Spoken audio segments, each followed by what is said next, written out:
Hello friends, welcome to my YouTube channel physics की पाठशाला। आज मैं एक नया वीडियो लेके आया हूँ, एक नया चैप्टर लेके आया हूँ और इस चैप्टर का नाम है मोशन इन प्लेन। इस चैप्टर में बहुत सारे इंटरेस्टिंग टॉपिक्स हैं, जिसमें एक सबसे पहला टॉपिक जो सबसे इंटरेस्टिंग टॉपिक है, मेरा फेवरेट टॉपिक है, and that is called as projectile motion. हम लोग आज सीखने वाले हैं प्रोजेक्टाइल मोशन।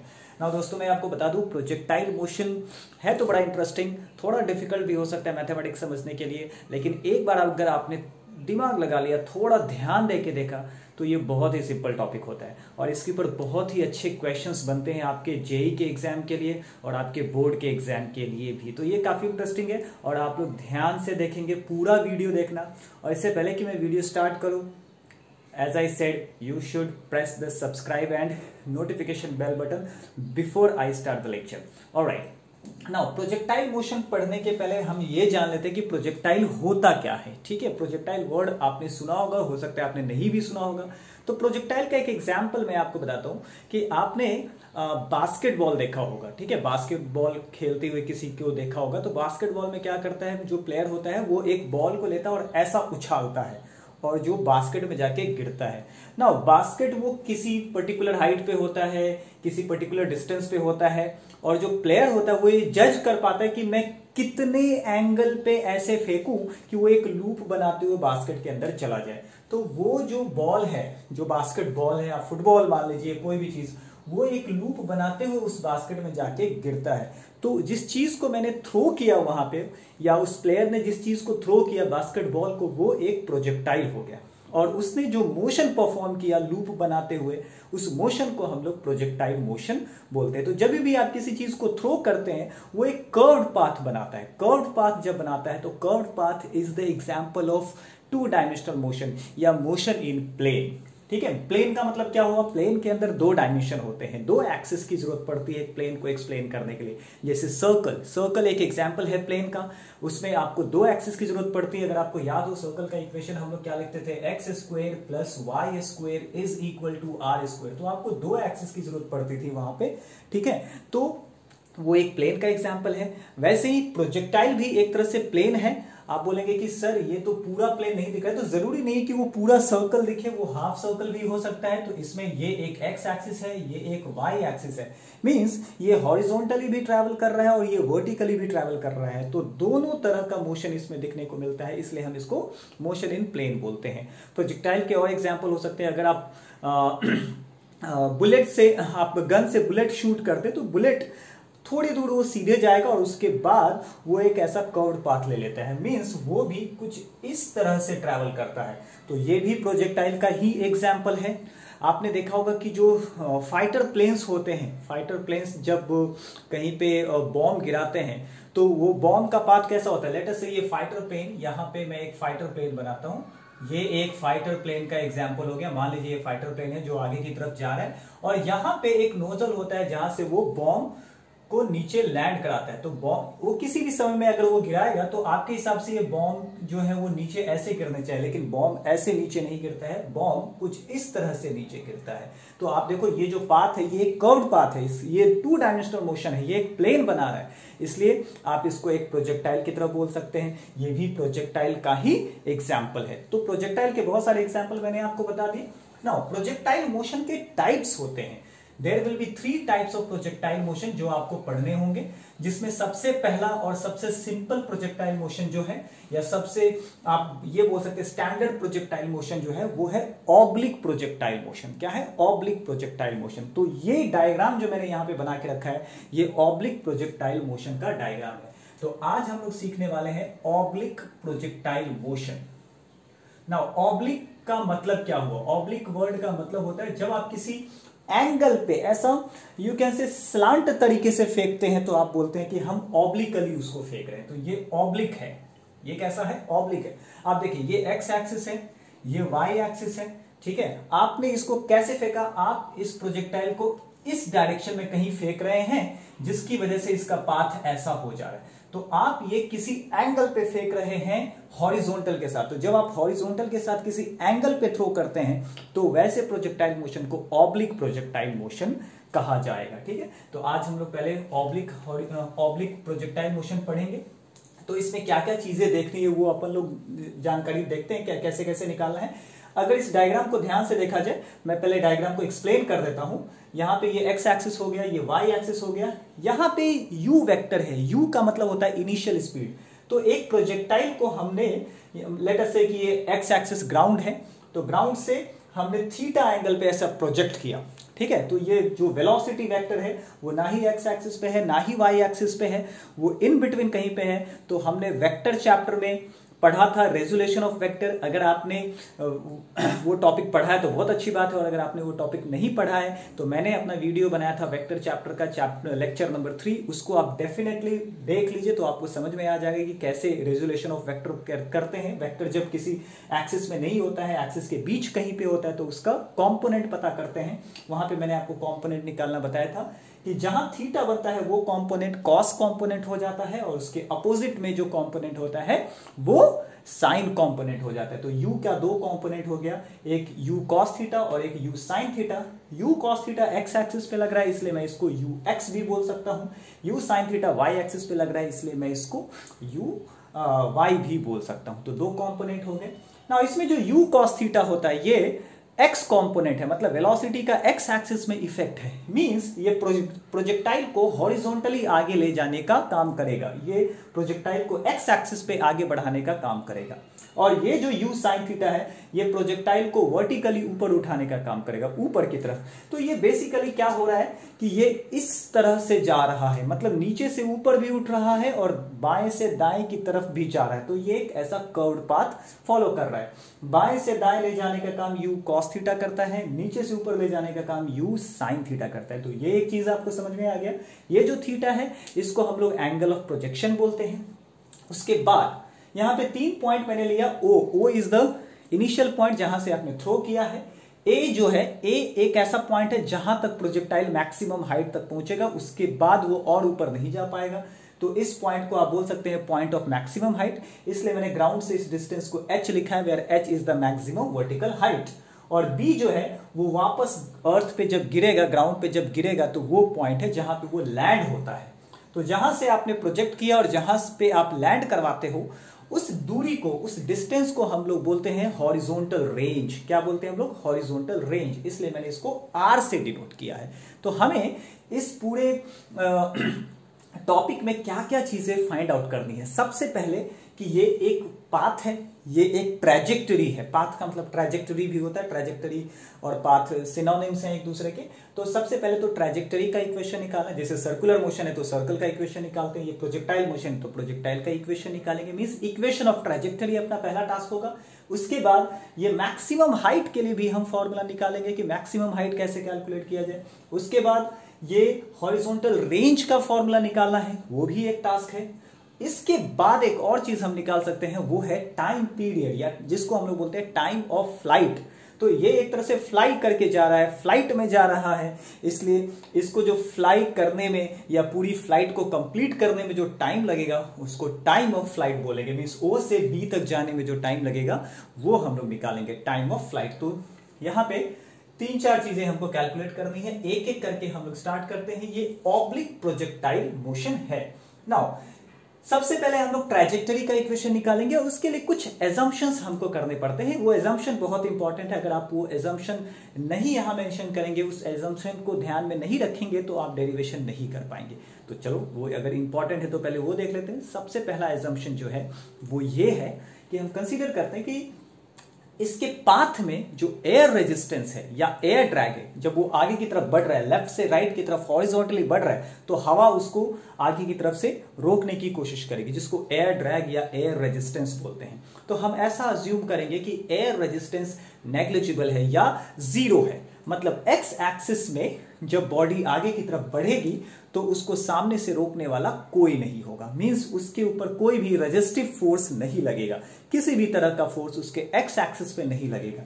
अगर एक्स एक्सिस के मोशन में कोई भी फोर्स नहीं लग रहा है, इसका मतलब यह हुआ कि एक्स एक्सिस का जो स्पीड है या हॉरिजॉन्टल स्पीड जो है, जिसको आप पैरेलल स्पीड भी बोल सकते हैं, वो कांस्टेंट होगा थ्रू आउट द फ्लाइट। मतलब ये u cos थीटा की वैल्यू यहां O पॉइंट पे जितनी है उतनी ही वैल्यू यहां इन बिटवीन कहीं हो सकती है, उतनी ही वैल्यू ए पॉइंट पे होगी उतनी ही वैल्यू यहां कहीं हो सकती है। मींस आप किसी भी पॉइंट पे चले जाइए पाथ में, u cos थीटा की वैल्यू हमेशा कांस्टेंट रहेगी। क्यों? क्योंकि हॉरिजॉन्टल डायरेक्शन में कोई भी फोर्स नहीं लग रहा है। ठीक है, ये पहला एजम्पशन है। दूसरा एजम्पशन ये है कि जब ये वर्टिकली जा रहा है तो वर्टिकली तो डेफिनेटली इसको ग्रेविटी जो है वो इसको रोकने की कोशिश करेगा। जब ये ऊपर की तरफ आपने फेंका है तो ग्रेविटी उसको पुल करेगा नीचे की तरफ, मतलब ग्रेविटी एक तरह से रेजिस्टिव फोर्स की तरह बिहेव करेगा। ठीक है, मतलब इसके वर्टिकल डायरेक्शन में एक नेगेटिव फोर्स लग रहा है, मतलब एक नेगेटिव एक्सिलरेशन लग रहा है। So vertical motion is an accelerated motion, negatively मतलब de accelerated motion means negatively accelerated motion means vertical speed इसका धीरे धीरे कम होते जाएगा। और यही कारण है कि यहां पे मान लो u sin थीटा की वैल्यू 40 मीटर पर सेकंड या कुछ तो भी रही होगी, उस स्पीड से ये ऊपर की तरफ उठा, लेकिन ग्रेविटी उसको खींच रहा है तो उसकी स्पीड कम होते जाएगी और एक ऐसा पॉइंट आएगा जब उसका वर्टिकल स्पीड 0 हो जाएगा। ठीक है, और जब 0 हो जाएगा तो उसके ऊपर वो नहीं जाएगा, और वही पॉइंट यहाँ पे ए पॉइंट है। अब यहाँ पे आके उसका वर्टिकल स्पीड तो 0 हो गया, लेकिन नीचे की तरफ फोर्स अभी भी लग रहा है। तो अब नीचे की तरफ जो फोर्स है वो उसको अपनी तरफ खींच लेगा, क्योंकि प्रोजेक्टाइल का खुद का फोर्स खत्म हो चुका है, खुद का वेलोसिटी खत्म हो चुका है। तो वो कंप्लीटली अब under the influence of gravity है, तो अब उसकी स्पीड धीरे धीरे फिर से बढ़ने लगेगी। मतलब जो यू वाई कॉम्पोनेंट है, यू साइन थीटा कॉम्पोनेंट है, वो अफेक्टेड होगा ग्रेविटी की वजह से। ठीक है, तो इनिशियली वो घटेगा 0, फिर बढ़ेगा मैक्सिमम, ऐसा होगा। ठीक है, एक बात ये। और दूसरा, जो ग्रेविटी इसके ऊपर एक्ट हो रहा है, ग्रेविटेशनल एक्सेलरेशन एक्ट हो रहा है, उसको हम लोग कांस्टेंट कंसीडर करेंगे अप टिल सर्टेन हाइट, मतलब वो हाइट जहां तक हम लोग अपना प्रोजेक्शन देख रहे हैं। ये दो एजम्पशंस हमको ध्यान में रखने हैं। तो इसके साथ हम लोग स्टार्ट करते हैं। सबसे पहला टॉपिक, इक्वेशन ऑफ प्रोजेक्टाइल या फिर इक्वेशन ऑफ ट्रैजेक्टरी। ओके, सो ये देखते हैं क्या करना है। ट्रैजेक्टरी का इक्वेशन, तो मानते हैं कि इक्वेशन के ट्रैजेक्टरी के लिए हम मान लेते हैं कि अपना प्रोजेक्टाइल किसी टाइम t में स्मॉल टाइम t हमने ले लिया, टाइम t में जो है प्रोजेक्टाइल कहीं तो पहुंच गया है। मान लीजिए ये यहां पे पहुंच गया है, तो अगर ये यहां पे पहुंचा है तो इसने एक्स एक्सिस में कुछ डिस्टेंस ट्रैवल किया है और वाई एक्सिस में भी डिस्टेंस ट्रैवल किया है। कैसे निकालेंगे? एक्स एक्सिस में डिस्टेंस निकालने के लिए परपेंडिकुलर ड्रॉ कीजिए, इतना डिस्टेंस हो जाएगा। वाई एक्सिस में निकालने के लिए आप यहां से ऐसे ड्रॉ कीजिए, ये वाला जो हिस्सा होगा वो वाई एक्सिस का डिस्टेंस हो जाएगा। तो वो डिस्टेंस कैलकुलेट करके हम लोग देखते हैं कि कितना आता है। तो हम बोलेंगे कि टाइम t में distance travelled in x axis, या अलोंग एक्स एक्सिस कितना हो जाएगा। तो हम उसको कह देते हैं स्मॉल एक्स डिस्टेंस है, लेटर से हम उसको स्मॉल एक्स डिस्टेंस ही बोल देते हैं। तो डिस्टेंस निकालने का फॉर्मूला होता है स्पीड इनटू टाइम। अगर हम करेंगे तो हमको डिस्टेंस मिल जाएगा। एक्चुअली फॉर्मूला क्या होता है, काइनेमेटिक्स में हमने ये पढ़ा है, डिस्टेंस इज इक्वल टू या displacement is equal to ut plus half at square. ये फॉर्मूला तब होता है जब एक्सेलरेशन हो, और अगर एक्सेलरेशन नहीं हो तो आप ये टर्म कैंसिल कर दीजिए, सिर्फ स्पीड इनटू टाइम। तो हमने देखा है एक्स एक्सिस पे कोई एक्सेलरेशन नहीं लग रहा है, तो यहाँ पे हमको सिर्फ ut लिखना है, मतलब ux इंटू t लिखना है। एक्स एक्सिस का स्पीड कितना है, u cos थीटा है, और इनटू ये टाइम t हो गया। यहां से अगर मैं टाइम t को अकेला रख दूं तो ये u cos थीटा इसके डिनोमिनेटर में आ जाएगा, तो ये हो जाएगा x upon u cos theta. इसको हम मान लेते हैं कि ये अपना इक्वेशन नंबर 1 है। सिमिलरली y एक्सिस का डिस्टेंस इन y एक्सिस अगर हम लोग पता करें तो उसको मैं स्मॉल y बोल देता हूं। तो y एक्सिस एक्सेलरेटेड मोशन है, तो हमको ये वाला फॉर्मूला लगाना पड़ेगा, जहां पे लेफ्ट हैंड साइड में हमको क्या लिखना है, डिस्टेंस या डिस्प्लेसमेंट, जो मैंने y लिख दिया। अब यहां ut लिखना है, तो ut के बजाय मैं uyt लिखूंगा, प्लस हाफ at स्क्वायर। तो हाफ तो ठीक है, a का मतलब हो गया एक्सेलरेशन, ay। अब देखिए हमने इसको अर्थ के ग्रेविटी के अगेंस्ट फेंका है, तो जो एक्सेलरेशन होगा, ये हमेशा ध्यान रखिए, इस पूरे प्रोजेक्टाइल मोशन में जो एक्सेलरेशन होगा वो माइनस जी के बराबर होगा। क्या होगा? माइनस जी के बराबर, क्योंकि हम लोग ग्रेविटी के अगेंस्ट इसको फेंक रहे हैं। तो ये तो अपना हमेशा ऐसे ही लेना है, ठीक है। और फिर टी स्क्वायर। अब अगले लाइन में हम क्या करते हैं, इन सब की वैल्यू रख देते हैं। यू वाई जो है सो यू साइन थीटा के बराबर है। टी की वैल्यू हम इक्वेशन 1 से रख सकते हैं x upon you cos theta. ठीक है, बहुत ही सिंपल सा चीज हो गया। ए वाई की वैल्यू जब माइनस जी रखेंगे तो ये प्लस साइन माइनस हो जाएगा, तो ये हो जाएगा जी अपॉन 2, और टी स्क्वायर की वैल्यू फिर से इक्वेशन 1 से अगर रखेंगे तो ये हो जाएगा x square upon you square cos square theta. मुझे लगता है कि ये सिंपल सा डेरिवेशन है, इसमें कुछ तकलीफ आपको नहीं होनी चाहिए। आगे इसको अगर सॉल्व करें तो यहां देखिए, यहां पे u है और यहां पे u है, दोनों u अगर कैंसिल हो गया तो यहां sine theta upon cos theta बच गया, जिसको हम टैन थीटा भी बोल सकते हैं। तो ये हो जाएगा y is equal to tan theta into x. ठीक है, और माइनस ये हो जाएगा g x square upon 2u square cos square theta. ये जो इक्वेशन हमको मिला है इसी को बोलते हैं हम लोग इक्वेशन ऑफ ट्रैजेक्टरी। तो अगर आपसे पूछे कि derive the expression for equation of trajectory, तो your answer is done, but do not forget to mention those assumptions also. Now आपसे कभी कभी ऐसा भी क्वेश्चन पूछा जाए, ये बड़ा ही सिंपल सा है, इसमें कुछ टेंशन नहीं। आप एक्स एक्सिस और वाई एक्सिस का डिस्टेंस निकालिए, वाई एक्सिस में टाइम का वैल्यू एक्स एक्सिस के इक्वेशन के हिसाब से रख दीजिए, आपका इक्वेशन रेडी है। नाउ यहाँ पे क्वेश्चन पूछता है कि prove that the path of the projectile is a parabola, या फिर क्वेश्चन पूछेगा show that the path of projectile resembles a parabola, या path of the projectile is parabolic, मतलब ये पाथ पैराबोलिक है। अब आपने मैथमेटिक्स में पैराबोला या तो पढ़ा है अभी तक, या फिर आपने नहीं भी पढ़ा होगा। पढ़ा है तो बहुत अच्छी बात है, आपको पैराबोला का इक्वेशन पता है, और अगर आप नहीं पढ़ा है आपने, तो आप वेट कीजिए कि जब आपके मैथमेटिक्स के लेक्चर्स होंगे तो आप पैराबोला के बारे में डिटेल में पढ़ेंगे।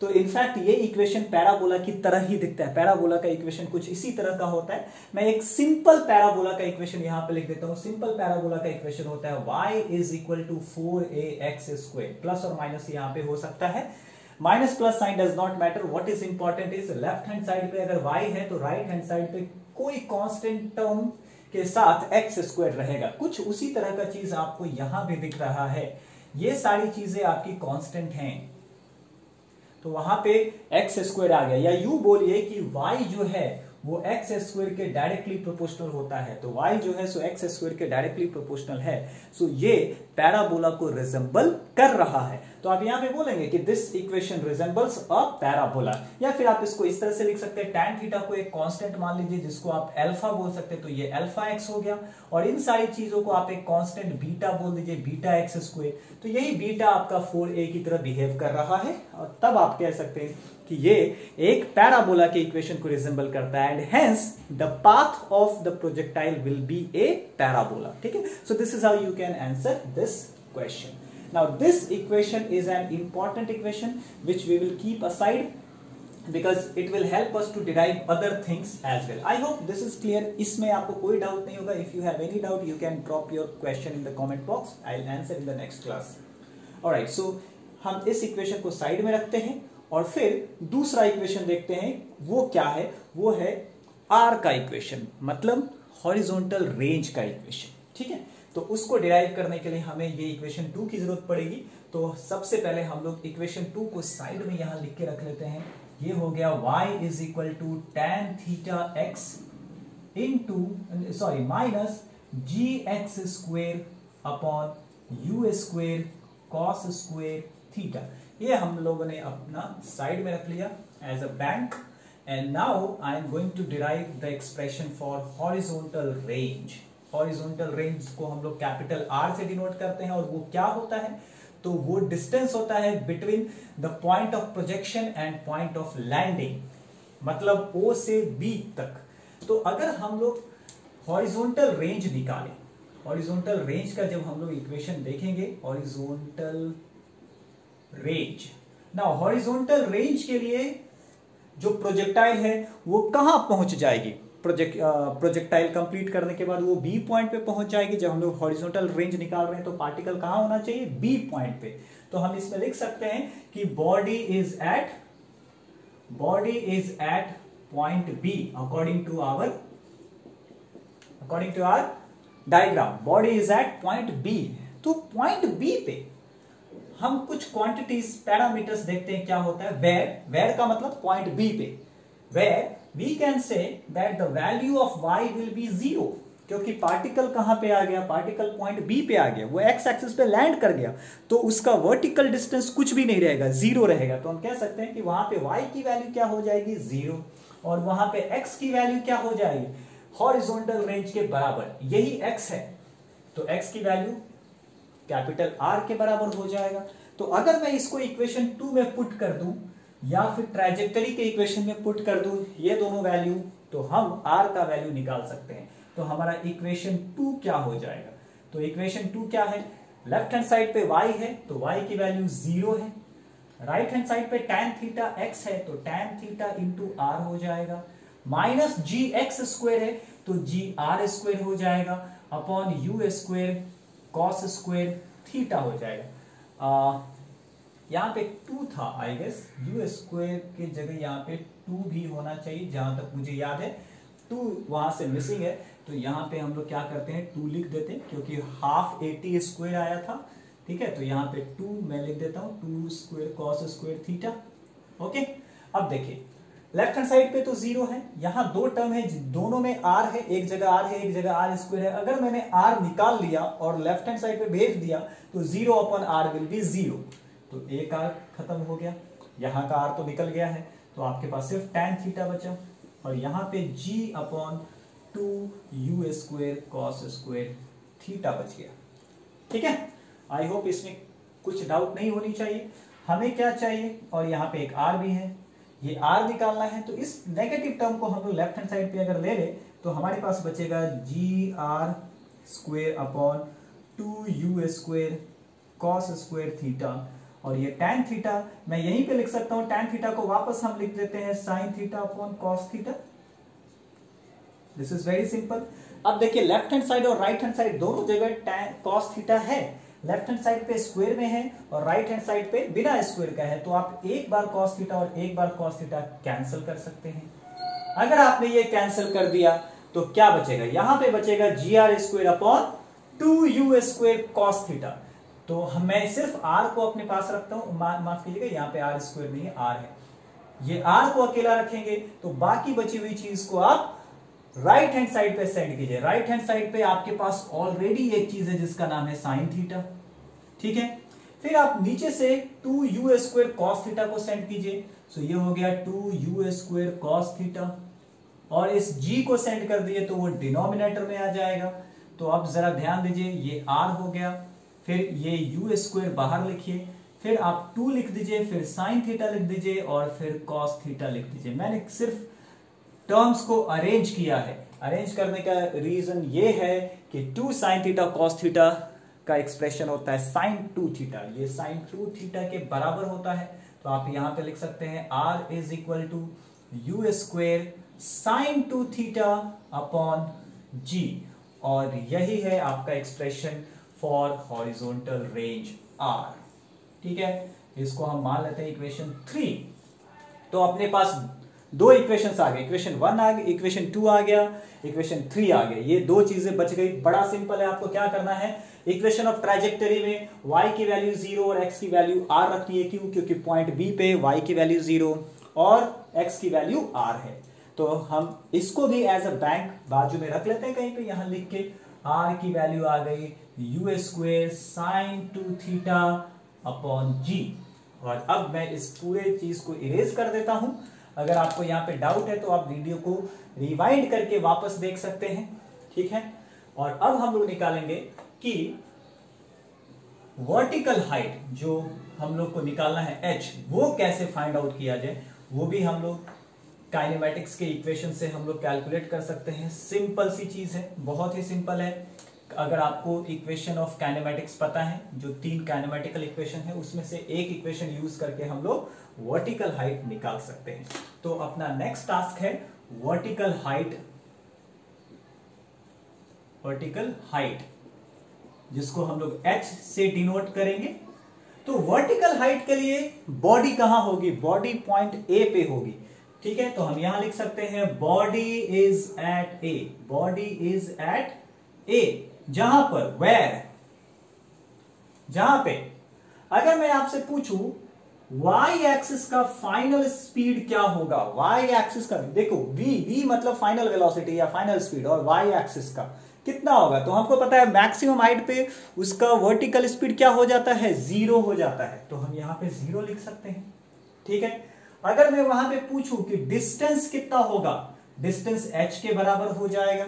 ठीक है, तो अगर इन दो चीजों को हम एक काइनेमेटिकल इक्वेशन है जिसका नाम है v square is equal to u square plus 2as, इसमें पुट करके देखें तो क्या हो जाएगा, तो यूजिंग इक्वेशन काइनेमेटिकल इक्वेशन कौन सा, v square is equal to u square plus 2as। अब इसको अगर हम लोग y एक्सिस की तरफ देखें तो यहां पे हम लिखेंगे y, यहां पे लिखेंगे y, a की जगह ay और s, चलिए sy लिख सकते हैं हम लोग। वैल्यूज पुट कीजिए, vy 0 है, uy क्या है, इनिशियल स्पीड कांस्टेंट रहेगा, आपने एक बार फेंक दिया तो फेंक दिया, उसका फाइनल स्पीड या लेटर स्पीड चेंज हो सकता है, तो ये क्या हो जाएगा u साइन थीटा, उसका स्क्वायर होगा u square sine square theta. मैंने आपको बताया था ay हमेशा -g लेना है, तो ये -2g और sy की वैल्यू h के बराबर है, तो यहां h लिख दीजिए। अब ये नेगेटिव टर्म को लेफ्ट हैंड साइड पे ले आइए तो 2gh, और यहां हो गया u square sine square theta, तो आपका h क्या हो जाएगा, ये 2g को लेफ्ट हैंड साइड पे ले आइए, u square sine square theta upon 2g, ये हो गया हमारा एक्सप्रेशन h के लिए। देखिए कितना सिंपल एक्सप्रेशन है, बस आपको छोटी छोटी बातें ध्यान में रखनी है, अदरवाइज डेरिवेशन काफी स्मॉल है। तो जैसा कि मैंने बोला कि है डिफिकल्ट, लेकिन थोड़ा सा आप ध्यान रखेंगे तो बड़ा ही सिंपल है। ये भी इक्वेशन अपना तैयार हो गया, मैं इसको भी यहाँ पे साइड में लिख लेता हूं, ये अपना इक्वेशन 3 था, इसको लिख लेते हैं h की जगह लिख लेते हैं हम लोग u square sine square theta upon 2g, this is our equation number 4। और अब बात आती है टाइम ऑफ फ्लाइट की। क्या आती है, टाइम ऑफ फ्लाइट के बारे में निकालते हैं। टाइम ऑफ फ्लाइट मतलब इस पूरे चक्कर को पूरा करने में कितना वक्त लगा है, फ्लाइट पे जाके लैंड करने में कितना वक्त लगा है, that is called as time of flight. Time of flight जिसको हम लोग कैपिटल T से डिनोट कर सकते हैं। अगेन हम यही बात बोलेंगे कि टाइम ऑफ फ्लाइट के लिए बॉडी कहां पे है, तो टाइम ऑफ फ्लाइट के लिए जो है बॉडी पॉइंट B पे पहुंची है। बॉडी कहां पे पहुंची है, पॉइंट B पे पहुंची है, तो हम यहां पे लिखेंगे body is at point B, जहां पे हम लोग फिर से पैरामीटर्स ले लेंगे। कौन कौन सा पैरामीटर्स, तो सबसे पहले तो हम लोग y एक्सिस लिख लेते हैं, यहां पे लिखेंगे वेयर हम लोग y डिस्टेंस कितना बोलेंगे 0, हमने स्टार्टिंग में भी देखा था जब हॉरिजॉन्टल रेंज निकाले थे। वहां पे अगर मैं बोलूं टाइम कितना हो जाएगा तो कैपिटल T के बराबर होगा, करेक्ट। और किस चीज की जरूरत पड़ सकती है, और किसी चीज की जरूरत नहीं पड़ेगा, इतना अपने लिए काफी है। हम लोग यहाँ पे पहला काइनेमेटिकल इक्वेशन, ये वाला इक्वेशन यूज करने वाले हैं, ठीक है।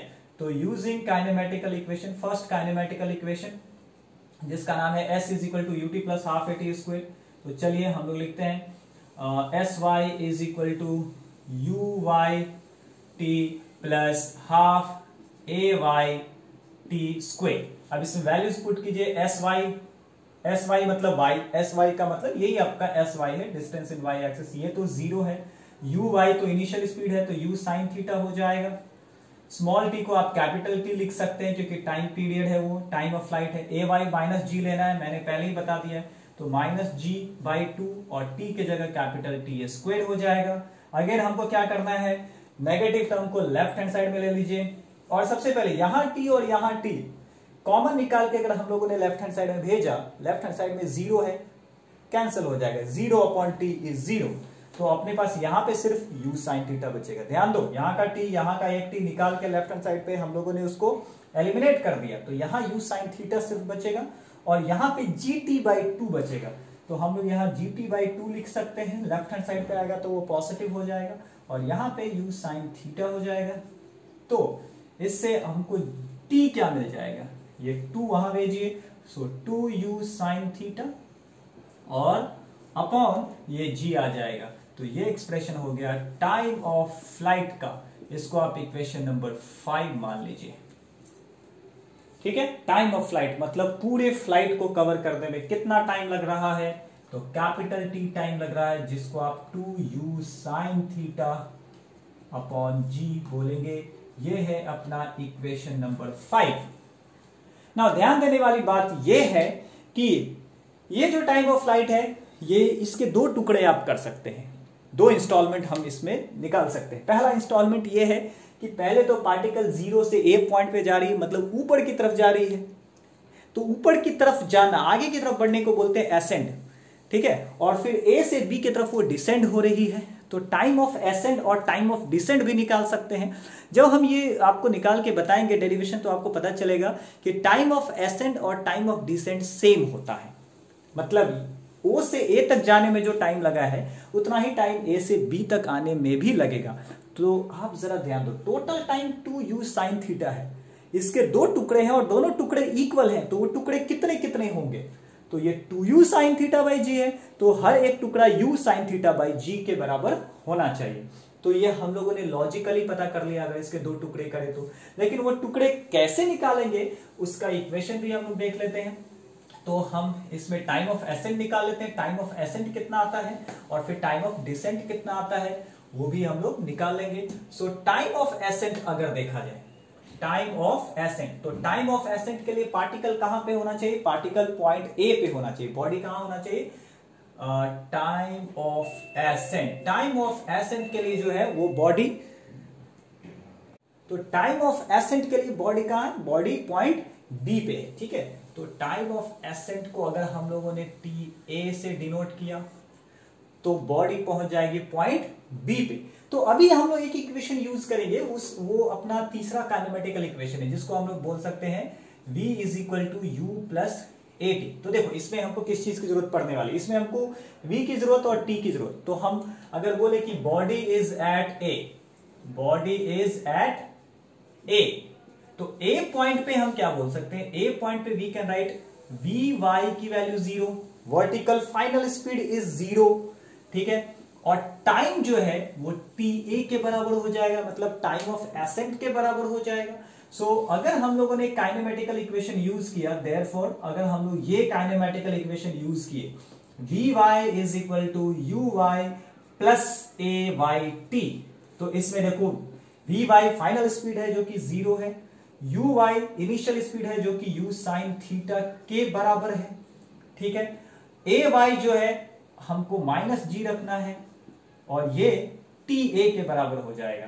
तो ये आपको क्या मिलेगा, G T A. G T A से आपको एक वीडियो गेम याद आएगा जो आप कंप्यूटर पे खेला करते थे जब आप छोटे थे, जब मैं भी छोटा था तो हम लोग खेला करते थे GTA। ठीक है, तो ये वो GTA नहीं है, ये gravitational acceleration into time of accent है। अगर हम लोगों ने यहां से टाइम ऑफ एसेंट निकाला तो ये g डिनोमिनेटर में चला जाएगा, तो u sin theta upon g। अब जरा इस इक्वेशन को आप ध्यान से देखिए, जो time of ascent, time of flight का इक्वेशन आया था कैपिटल T, वो इतना था। तो देखिए आपको क्या पता चल रहा है, ये टाइम इस टाइम का 2 गुना है, तो total time time of accent का 2 गुना है। मतलब क्या हुआ, टाइम ऑफ एसेंट और टाइम ऑफ डिसेंट सेम होना चाहिए। टाइम ऑफ डिसेंट कैसे निकालेंगे, तो टोटल टाइम में से इस टाइम को आप माइनस कर लीजिए। अगर आप 2 में से 1 को माइनस करेंगे तो 1 बचेगा, मतलब u sin थीटा बाई जी। ये अपने आप में, आप इसको अपने आप में 1 मान लीजिए, ये अपने आप में एक क्वांटिटी, इसको आप x मान लीजिए। तो ये x है और ये 2x है। ये ऊपर चढ़ने वाला टाइम है, ये टोटल टाइम है, तो नीचे उतरने वाला टाइम, टोटल टाइम मतलब 2x माइनस नीचे उतरने वाला time x is x only, that is u sin theta by g. तो आई होप आप time period, time of flight और time of ascent, time of descent का भी इक्वेशन आपको समझ में आ गया होगा। तो अब चूंकि हमने सब कुछ निकाल लिया है तो इसको हम लोग क्या करते हैं, लिस्ट डाउन कर लेते हैं।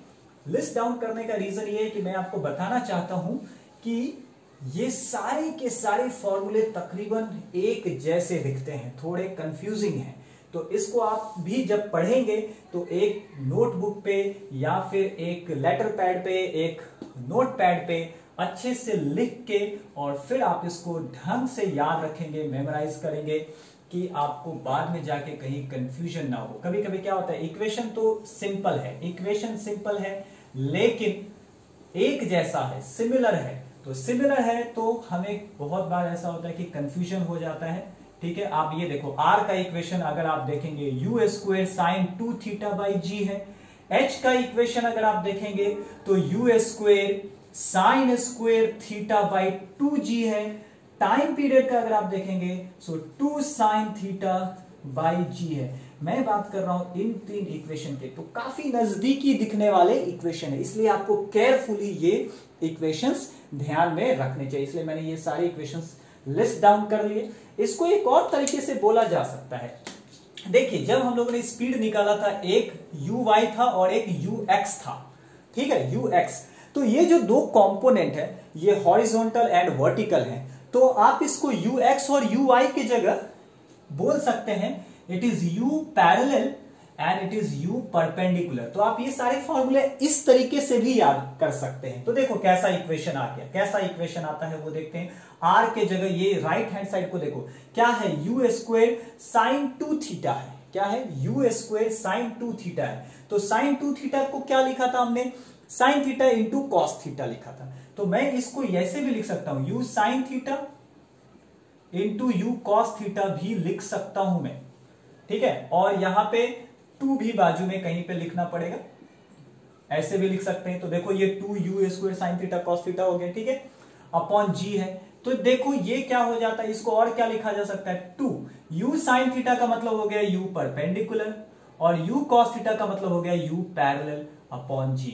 तो आप इस तरीके से भी ये फॉर्मूले को याद रख सकते हैं कि r का फॉर्मूला हो जाएगा, r के फॉर्मूले को लिखा जा सकता है, क्या लिख सकते हैं हम इसको, 2 into u perpendicular into u parallel upon g. Likewise अगर आप यहां देखें तो ये u square sine square theta मतलब यू साइन थीटा का स्क्वायर है। तो यू साइन थीटा क्या होता है, यू परपेंडिकुलर, तो यू परपेंडिकुलर का स्क्वायर अपॉन 2g। और ये क्या है, 2u साइन थीटा है, तो अगेन u साइन थीटा क्या है, u परपेंडिकुलर, सो 2 times u perpendicular upon g। तो इस तरीके से भी ये फॉर्मूले आप याद रख सकते हैं।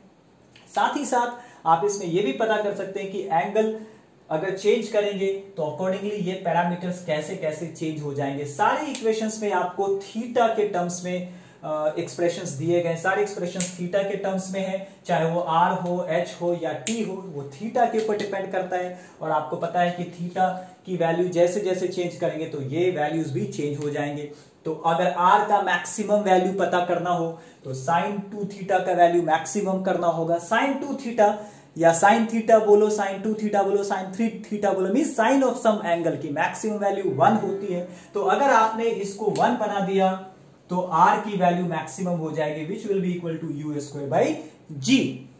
लाइकवाइज h की वैल्यू मैक्सिमम बनाने के लिए इसको मैक्सिमम करना पड़ेगा। अगेन इसका मैक्सिमम वैल्यू 1 होता है, कोई भी साइन का वैल्यू 1 होता है मैक्सिमम। तो h का मैक्सिमम वैल्यू क्या हो जाएगा, u square by 2g। Time का मैक्सिमम वैल्यू क्या हो जाएगा, जब ये 1 हो जाएगा तो 2u बाई जी। तो ये जो मैंने सर्कल करके बाकी की चीजें छोड़ी हैं वो r, h और t के मैक्सिमम वैल्यूज को बता रहे हैं। r का मैक्सिमम एक्सप्रेशन क्या हो जाएगा, u square by g. Height का हो जाएगा यू स्क्वायर बाई 2g और t का हो जाएगा 2u by g. So I hope this much is clear to you. ये कॉन्सेप्ट आपको समझ में आया होगा। अगर आपको कोई भी डाउट रह जाता है तो आप वीडियो को एक बार फिर से देखिए, रिवाइंड करके देखिए, फिर भी डाउट रहता है तो आप कमेंट बॉक्स में बिल्कुल डालिए अपना डाउट। ये था ऑब्लिक प्रोजेक्टाइल मोशन। जब हम लोग अगले लेक्चर में मिलेंगे तो हम लोग वहां पे पढ़ेंगे हॉरिजॉन्टल प्रोजेक्टाइल मोशन, ठीक है। तो तब तक के लिए हम अपना लेक्चर यहीं पे खत्म करते हैं। आपसे एक बार फिर से मुलाकात अगले लेक्चर में होगी। तब तक के लिए हंसते रहिए, मुस्कुराते रहिए and take care, tata and bye bye.